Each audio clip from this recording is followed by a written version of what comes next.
Ya, teman-teman semua, selamat datang kembali ke channel ini. Teman-teman, saya sering banget dapat pertanyaan dari teman-teman, terutama para korban narcissistic abuse ya, gitu ya. Mereka-mereka yang berkata bahwa, "Abang, apakah saya ini seorang narsistik atau enggak?" Gitu. Ketika saya baca atau saya tonton video-video tentang ciri-ciri seorang narsistik, saya takut gitu bang. Apakah ciri-ciri itu ada pada saya? Apakah saya ini hanya seseorang yang memang punya ego yang besar, ataukah saya ini juga adalah seorang narsistik? Gitu.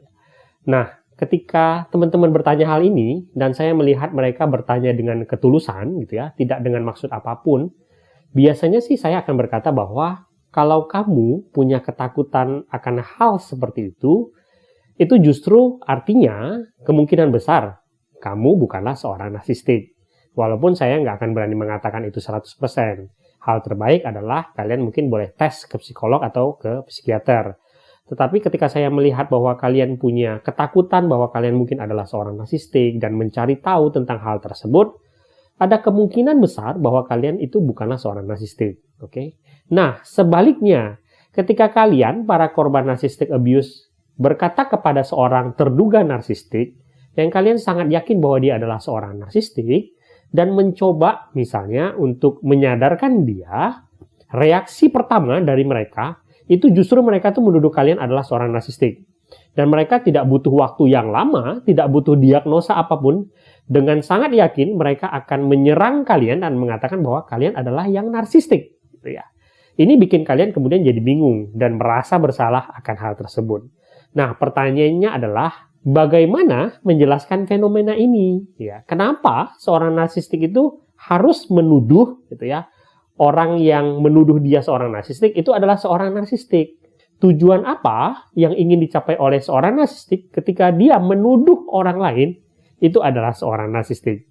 Kita akan bahas sedikit itu di video ini, jadi kalian mengerti apa sih yang sebenarnya terjadi. Nah, teman-teman, kita harus ingat, akar permasalahannya itu adalah ingat bahwa seorang narsistik itu sangat sensitif terhadap kritik, ya.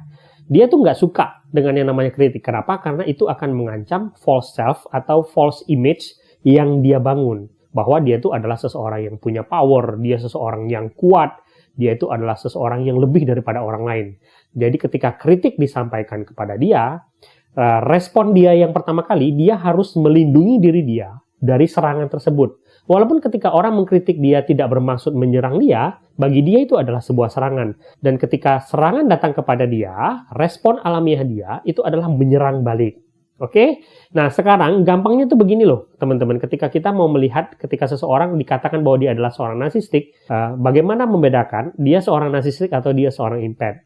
Bagi kalian para empath, sebenarnya kalian pasti pernah gitu ngerasain. Kalian bisa menebak seorang empath itu ketika misalnya ada yang menuduh dia, gitu ya, dalam tanda kutip, bahwa dia itu menyakiti orang lain, bagaimana sih respon alamiahnya seorang empath? Seorang empath itu kan dia sangat takut untuk menyakiti orang lain. Dia punya empati yang besar, dia ingin membantu orang lain, dia ingin bikin orang lain lebih baik, gitu ya. Jadi ketika seorang empath itu merasa bahwa dia itu punya hal yang buruk dari dia, yang merugikan orang lain, respon alamiah dia ketika dia dikritik, dia tuh pasti akan melihat ke dalam diri dia.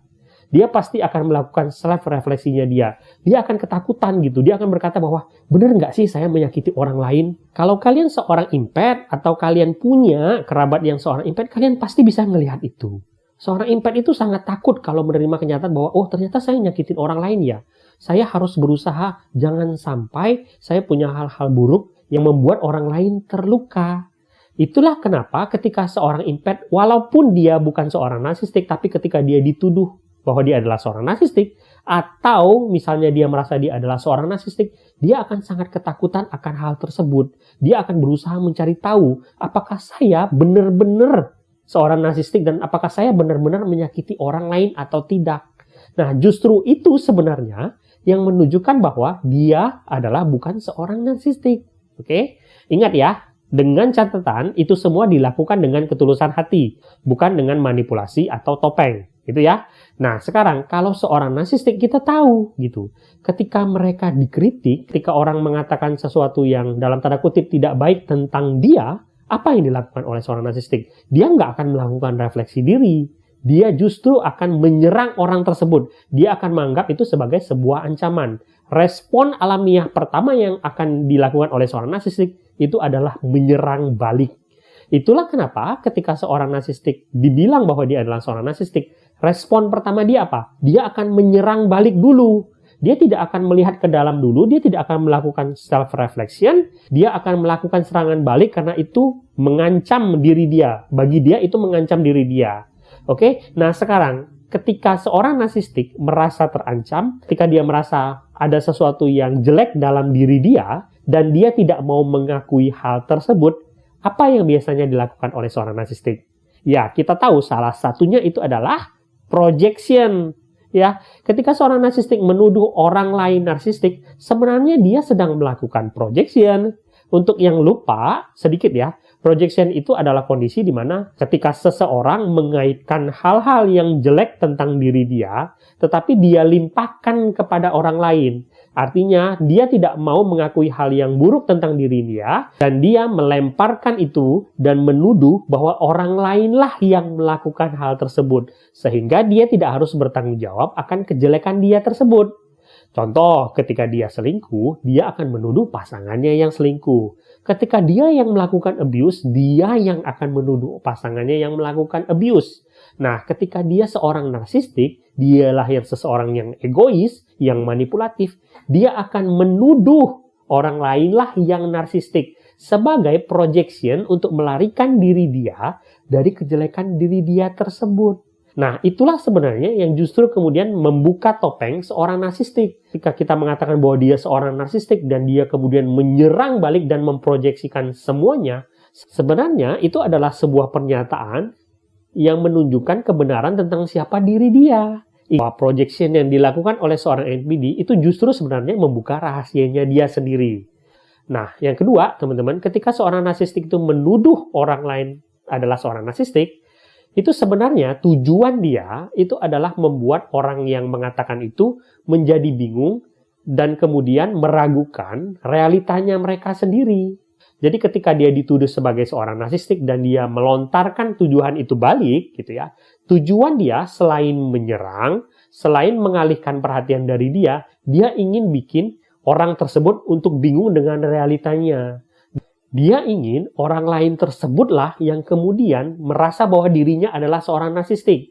Membuat orang tersebut meragukan atau bingung dengan apa yang dia rasakan.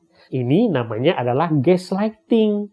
Jadi ketika seseorang dibuat ragu akan realita yang dia yakini sebelumnya. Dan kita tahu seorang narsistik sangat pandai untuk melakukan hal tersebut.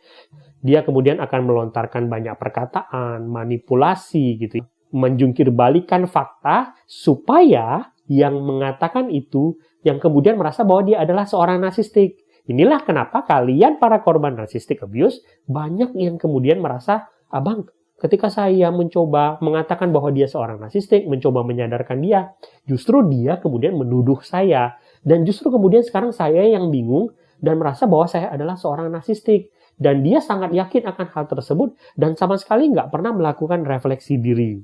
Oke? Nah, itulah teman-teman yang terjadi ketika seorang narsistik justru menuduh orang lain itu adalah seorang narsistik. Nah, ketika kalian mengalami hal ini, teman-teman, penting untuk kalian, para korban, untuk menyadari dan yakin bahwa apa yang saya yakini, intuisi saya, itu adalah yang saya percayai. Jadi ketika kalian berhadapan dengan seorang narsistik dan kalian yakin dengan fakta yang kalian punya, ketika dia berusaha memutarbalikkan semua fakta tersebut, penting untuk kalian tetap percaya kepada apa yang kalian yakini. Dan kalian tidak perlu berdebat dengan apa yang dia sampaikan. Kalau kalian memang sudah bisa melepaskan diri dari mereka atau menjaga jarak dengan mereka, menjauhlah dari mereka. Ini aja yang bisa saya sampaikan di video ini. Semoga video ini berguna. Sampai jumpa di video berikutnya.